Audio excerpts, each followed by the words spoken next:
Hello, my name is Norma Espinosa, and here is my story.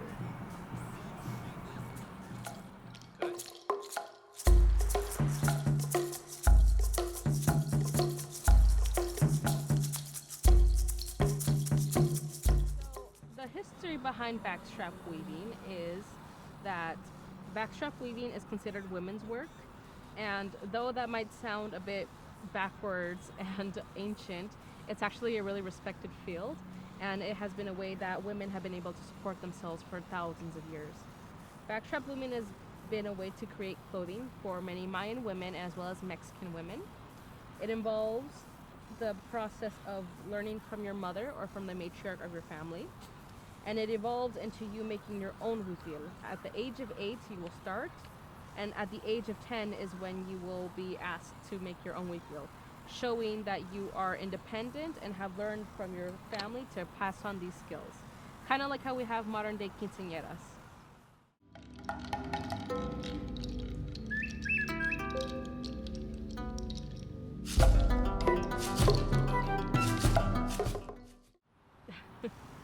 So, the way I have been taught to backstrap loom has not been in the traditional route at all.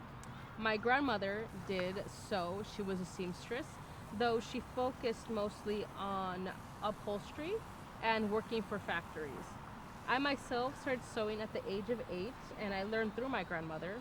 I first learned hand sewing, and then I moved on to working in a factory where I would put in buttons or I would do zippers. And then I slowly advanced at the age of 12 to be making full on button down men's shirts. Most of those shirts went to Walmart or Target, Braille clothing stores. And from there, I knew that I wanted to do fashion, but I also understood that my people, and mostly people of minority status, have been put into those situations where it has not been the best and have been paid very, very little for it, as well as being exploited. So I decided to leave that state, and I decided to get a further education here at Columbia. And I begun my work as a fashion designer, and I specifically focus on dyeing arts such as the backstrap weaving. And I also aim to be the first couture designer that happens to be Mexican and indigenous. Due to my knowledge, I have excelled, but I always hold true to the places that I come from and where I aim to stray far away from. But without leaving my community, I also aim to bring back into it and support the people who are still trapped in those awful situations and that have to take up that work in order to make a living and survive.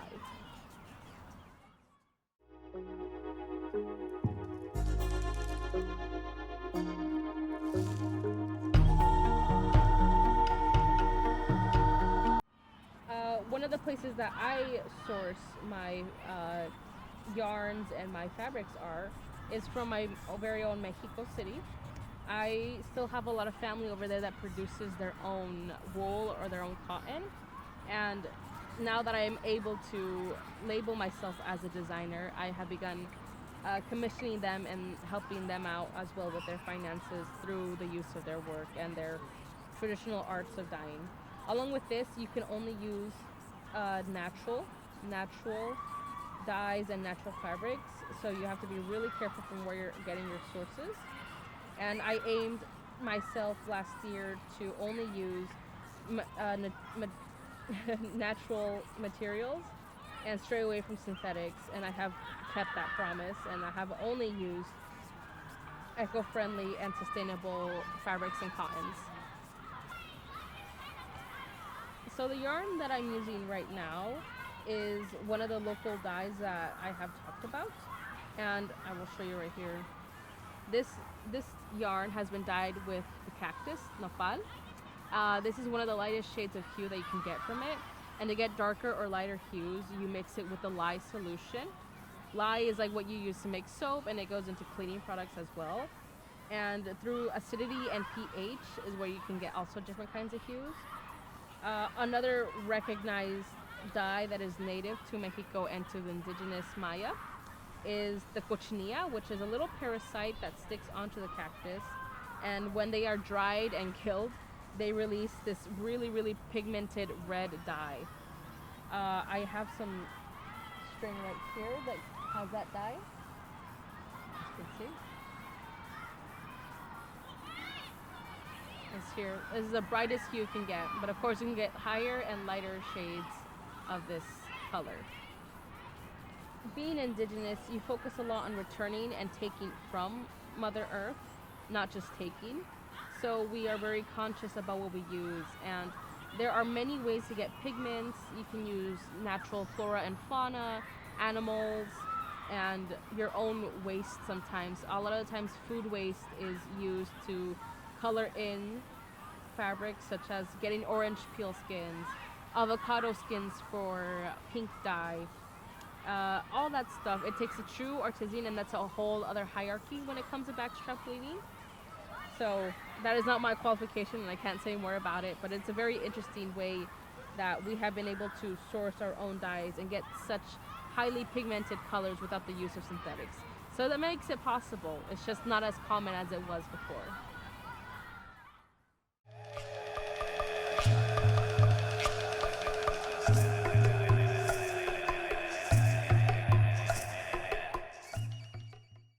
So I have always had a bad experience everywhere I go. Unfortunately, it comes with being part of a culture that isn't accepted and isn't appreciated. But one of the main things that I have always been told and have always experienced negatively has been the putting me in a box.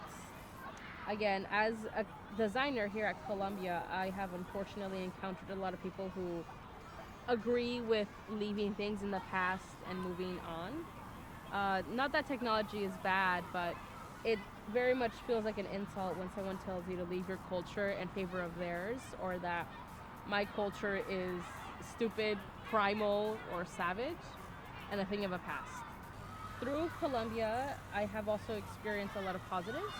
I have been able to rise the ranks quite easily and fastly, that I have gotten to the status of being a CA, just due to that a lot of the teachers here don't teach what I have and what my skills are in pattern making or in sewing wise, which has granted me the honor of being there for other students and have gotten a name for myself as that's the person you go to if you don't want to talk to your teacher or if you don't want to talk to the helpers that they have here at Columbia.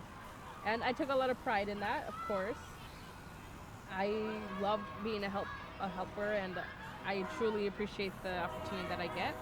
And through that, I have gotten fame through working for people that are in the industry. I have been able to have my own show recently, actually, where I was in collaboration with ASOS, which is an Asian student organization here at Columbia. And I was the representing body of the Latino Alliance Club here, where we had a fashion show and a showcase where I had the chance to speak about backstrap weaving and the importance of keeping culture alive, and display a lot of my work and my own pieces through models, and I myself becoming a model for the first time. And it was really nice. It was a very stressful event, of course, like anything is, but I was glad that I did it, and just hearing the feedback and how everyone was thinking the exact same things about my speech was about standing up to that hate and that discrimination and taking up space that is deserved and appreciated. I felt that everyone was in that mindset, which made me very happy. And I'm glad that a lot of young creatives are taking that direction of how can they enter a field that loves to oppress and put them in boxes. I feel like once we get the younger generation really going into this working environment, we're gonna have some absolute change.